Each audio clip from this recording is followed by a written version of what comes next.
Bismillahirrahmanirrahim. Uhayyikum bitahiyatil Islam la tahiyata a'la min hadhihi tahiyyah. Assalamualaikum warahmatullahi wabarakatuh. Ismahuli an a'rifa nafsi. Ismi Muhammad Aditya Rahman. Ana min tadris lughatil arabiyyah fil mustawa khamis fil faslil ba. Alamana minal ustadz Syamsuddin Sirah fi dars ilmu lughah al-ijtima'. طيب نبدأ بقراءة البسملة. بسم الله الرحمن الرحيم. الحمد لله الذي أعطانا نعمة كثيرة وهداية حتى نستطيع أن نجتمع في هذا المكان المبارك. ثانيا صلاة وسلاما على سيدنا وحبيبنا وشفيعنا رسول الله محمد صلى الله عليه وسلم الذي قد حملنا من الظلمات إلى النور يعني الدين الإسلام.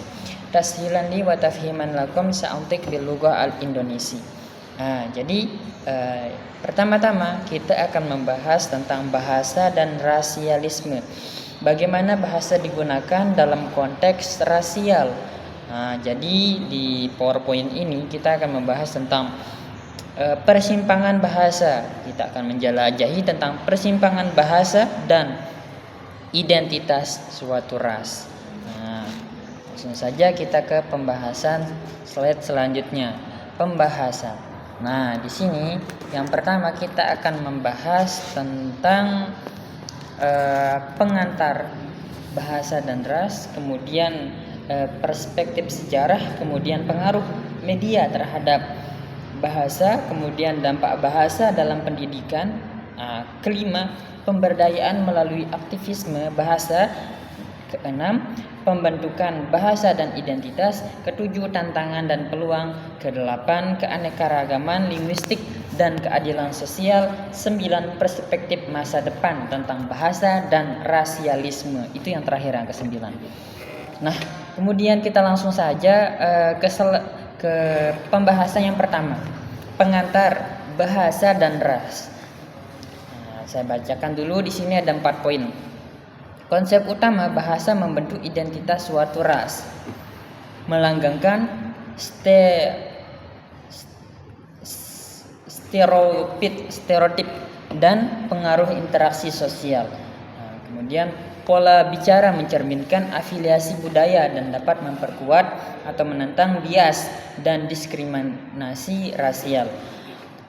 Kemudian yang ketiga, penggunaan bahasa yang menghina dapat merendahkan martabat dan mengingkarkan individu berdasarkan rasnya sehingga menyebabkan kesenjangan yang sistemik. Nah, terusan keempat, peragaman bahasa memperkaya masyarakat, mendorong inklusivitas, pemahaman dan pemberdayaan di antara berbagai ras.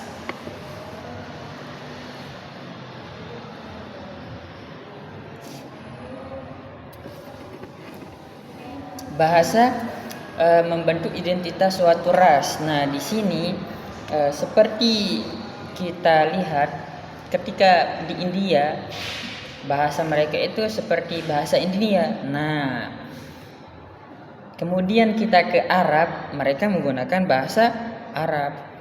Kemudian ketika kita ke Inggris, mereka pun menggunakan bahasa Inggris. Nah, bahasa-bahasa itu membentuk suatu ras sebenarnya.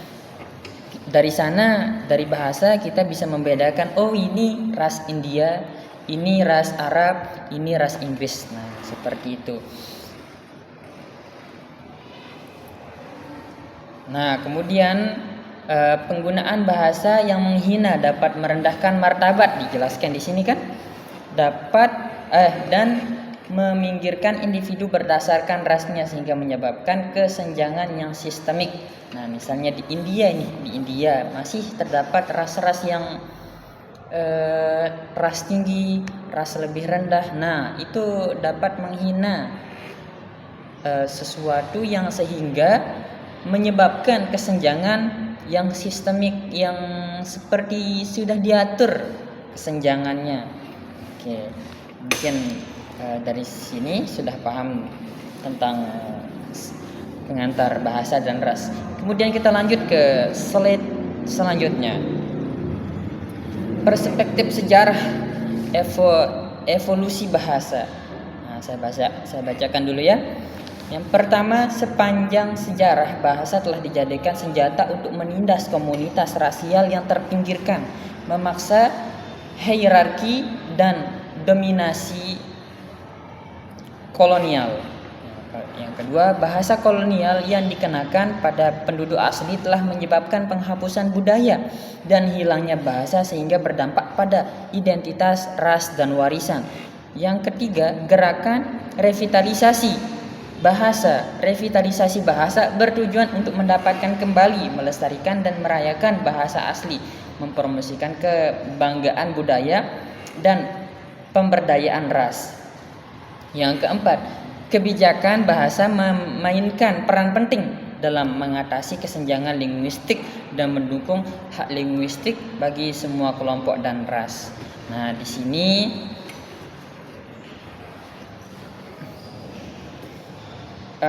ketika kita berbicara tentang sejarah ya, dulu negara terdapat dulu katanya di buku-buku sejarah kita pernah dijajah. Indonesia ini dulu dijajah oleh siapa? Oleh Cina, Belanda, seperti itu.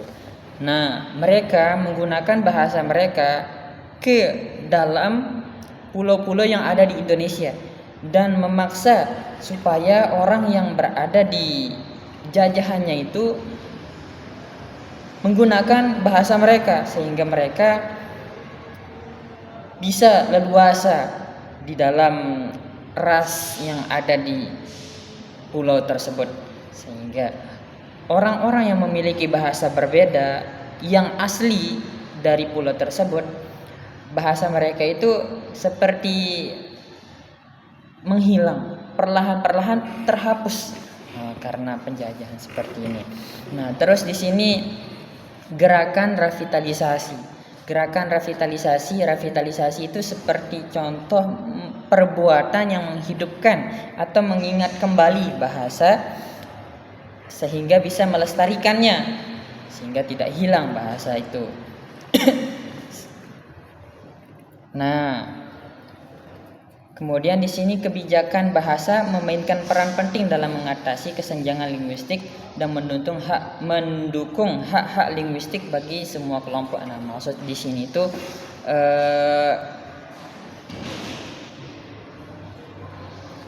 kita mempunyai hak untuk berbicara. Nah, seperti itu. Nah, memaksakan di poin nomor 1, memaksakan hierarki. Apa itu sih? Itu hierarki. Hierarki adalah urutan tingkatan atau jenjang jabatan dan dominasi kolonial. Mereka tuh memaksakan jenjang mereka tuh. Kemudian kita lanjut ke poin nomor pembahasan ketiga, pengaruh media terhadap bahasa. Oke, saya bacakan. Membentuk persepsi. Apa sih persepsi itu? Persepsi itu seperti pemikiran. Apa yang kita pikirkan itulah persepsi. Representasi media tentang ras seringkali mengandalkan kiasan bahasa stereotip yang memperkuat ras, bias ras dan memutarbalikkan persepsi komunitas yang terpinggirkan. Nah, representasi ini artinya perbuatan yang mewakili mengandalkan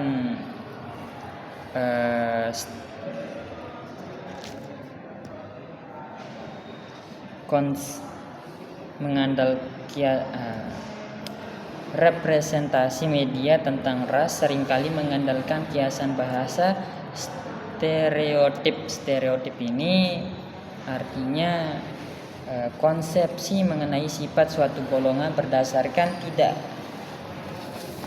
nyata ya. Terus bahasa di media dapat membentuk opini publik, melanggengkan kestereotip rasial dan berkontribusi terhadap pemeliharaan hierarki dan kesenjangan rasial.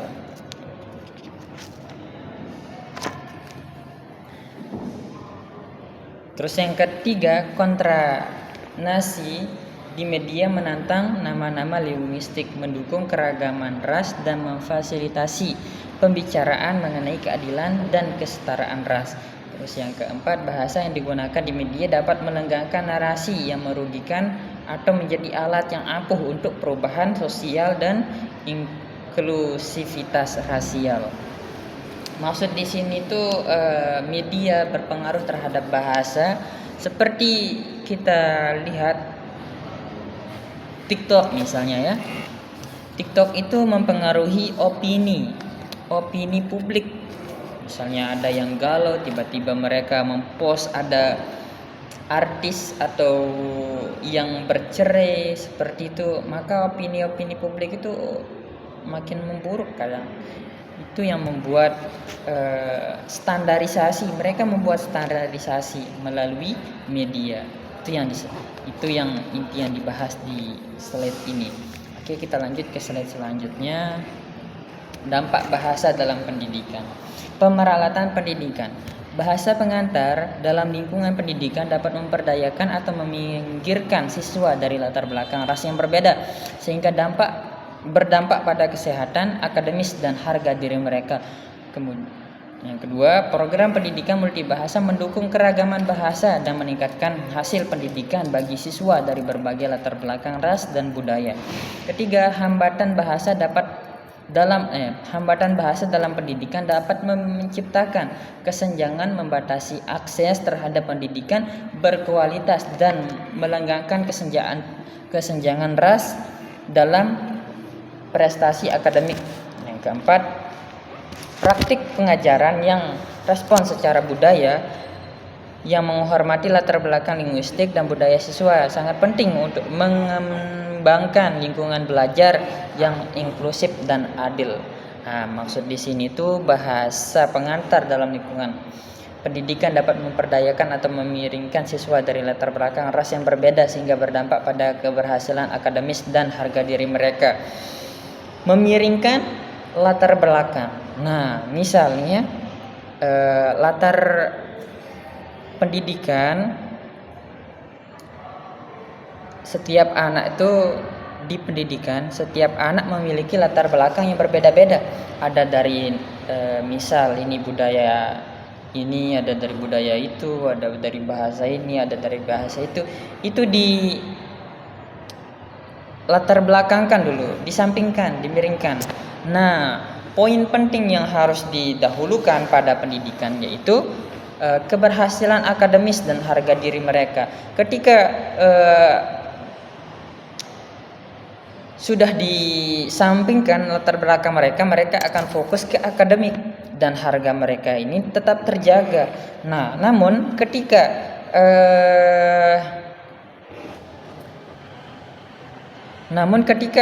latar belakang mereka, ras-ras mereka yang berbeda-beda itu dimasukkan ke dalam pendidikan, kemungkinan mereka akan saling menghina. Oh, ini seperti ini. Kemudian anak yang lain berkata, ini tidak seperti ini. Ini rasnya lebih bawah, katanya seperti itu. Itu dapat merendahkan harga diri mereka bagi anak-anak terutama. Kemudian begitu juga sebaliknya. Ketika bahasa tidak bervariasi, ketika bahasa menjadi hambatan, misalnya mereka tidak belajar ras-ras ini, mereka tidak saling menghargai, itu akan menciptakan kesenjangan ataupun dengan membatasi akses terhadap pendidikan mereka, itu akan membuat akademis mereka tuh menurun. Seperti itu. Intinya, praktek pengajaran yang responsif secara budaya yang menghormati latar belakang linguistik dan budaya siswa sangat penting untuk mengembangkan lingkungan belajar yang inklusif dan adil. Oke, lanjut ke slide berikutnya.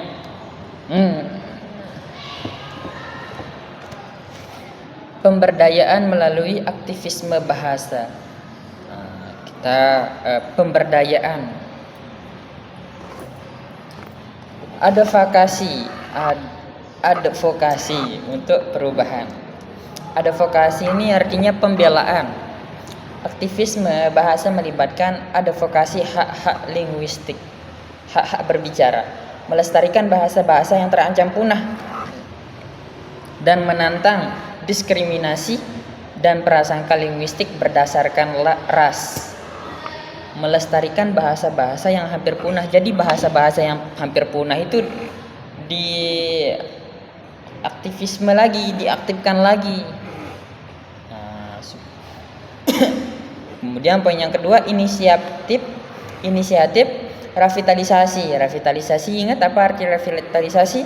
Revitalisasi itu seperti mengingat kembali bahasa-bahasa berbasis komunitas, memperdayakan kelompok ras yang terpinggirkan, memperkuat identitas budaya dan mendorong keadilan sosial. Kemudian poin yang ketiga, aktivisme bahasa merupakan bentuk perlawanan terhadap imperialisme. Imperialisme itu maksudnya sistem politik yang bertujuan menjajah negara lain. Ini artinya imperialisme. Dan warisan kolonial yang telah memiringkan komunitas rasial dan menindas beragam bahasa. Terus yang terakhir, yang tadi itu contohnya seperti itu, penjajahan yang terjadi di berbagai negara pada zaman dahulu. Kemudian yang keempat, dengan mengkalam kembali dan merevitalisasi bahasa asli, masyarakat mendapat kembali warisan mereka, mempromosikan keberagaman bahasa dan menegakkan hak mereka untuk menentukan nasib sendiri. Seperti itu. Itu maksud dari memperdayaan melalui aktivisme bahasa. Kemudian kita lanjut ke slide berikutnya, pembentukan bahasa dan identitas ras. Oke, saya ulang lagi, pembentukan bahasa dan identitas. Perspektif titik-titik. Yang pertama, bahasa sebagai Bahasa berfungsi sebagai alat untuk membangun dan menegosiasikan identitas ras dan budaya, membentuk cara individu memandang dirinya sendiri dan dirasakan oleh orang lain.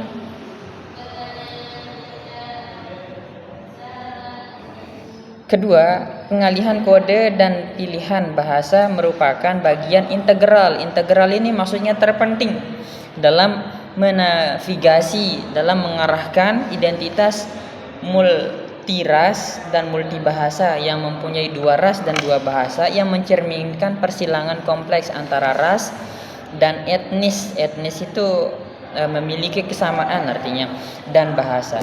Kemudian yang ketiga, bahasa mencerminkan dinamika kekuasaan dalam konteks rasial, mempengaruhi status sosial, akademis terhadap budaya, terhadap sumber daya, dan peluang bagi ras minoritas. Kemudian yang terakhir, hubungan kompleks antara bahasa dan identitas menggarisbawahi perlunya praktik bahasa inklusif. Inklusif ini yang inklusif menggabungkan semerata, yang menghormati dan merayakan keberagaman latar belakang ras dan budaya. Kemudian yang ketujuh, tantangan dan peluang. Bergerak maju, mengatasi diskriminasi. Diskriminasi itu artinya sesuatu yang merendahkan linguistik, membedakan, untuk merendahkan. Dan bias ras memerlukan upaya kolektif untuk mendorong keberagaman, kesetaraan dan inklusi, dan penggunaan dan representasi bahasa. Poin kedua, kebijakan dan praktik bahasa harus mengakui keragaman bahasa rasial, memprioritaskan inklusivitas linguistik, dan menantang hegemoni linguistik, artinya pengaruh yang kuat atau dominasi, hegemoni dalam struktur masyarakat. Menantang hegemoni, menantang pengaruh yang kuat. Kemudian yang ketiga, mendukung multibahasa dalam keragaman bahasa, menciptakan peluang bagi pemahaman lintas budaya, kolaborasi dan solidaritas di antara komunitas, ras, dan beragam. Dan yang terakhir, dengan menghargai dan menghormati keragaman bahasa, masyarakat dapat menciptakan ruang yang lebih inklusif yang merayakan kekayaan bahasa dan warisan budaya lintas kelompok ras. Yang terlintas dalam kelompok-kelompok ras. Kemudian keanekaragaman linguistik dan keadilan sosial, mempromosikan kesetaraan. Keberagaman bahasa berkaitan dengan keadilan sosial sehingga memberikan peluang untuk menantang diskriminasi linguistik, membongkar hierarki rasial. Ingat tadi hierarki itu artinya tingkatan-tingkatan jabatan itu. Membongkar tingkatan-tingkatan jabatan pada ras dan mendorong masyarakat supaya inklusif. Yang kedua, bahasa memainkan peran penting dalam mengadvokasi, dalam melindungi kesetaraan ras, mendorong dialog antara budaya dan menghilangkan hambatan sistemik terhadap kesetaraan dan keadilan. Poin yang ketiga, kebijakan dan praktik bahasa yang adil sangat penting untuk menciptakan ruang yang menghargai dan mengangkat bahasa dan identitas ras yang beragam serta mendorong kohesi. Kohesi itu artinya saling mendukung untuk mencapai tujuan bersama, itu arti kohesi. Dan solidaritas sosial. Terakhir, memberdayakan individu dalam menggunakan bahasa untuk mengadvokasi keadilan dan kesetaraan, berkontribusi dalam membangun masyarakat lebih inklusif dan adil yang merayakan kekayaan dan keberagaman. Oke, ini pembahasan terakhir, perspektif masa depan tentang bahasa dan rasialisme menuju bahasa depan yang inklusif. Perspektif masa depan menekankan perlunya kebijakan bahasa yang inklusif, praktik bahasa anti rasis dan dekolonisasi ruang linguistik untuk mendorong kesetaraan dan keadilan rasial. Yang kedua, meningkatkan keberagaman dan inklusi linguistik memerlukan upaya berkelanjutan untuk melawan bias linguistik. Terus memprioritaskan keadilan linguistik dan memperkuat suara rasial yang terpinggirkan. Poin yang ketiga, aktivisme dan advokasi atau pembelaan bahasa sangat penting untuk membentuk masa depan di mana bahasa merupakan alat untuk pemberdayaan, perlawanan, dan pembebasan ras.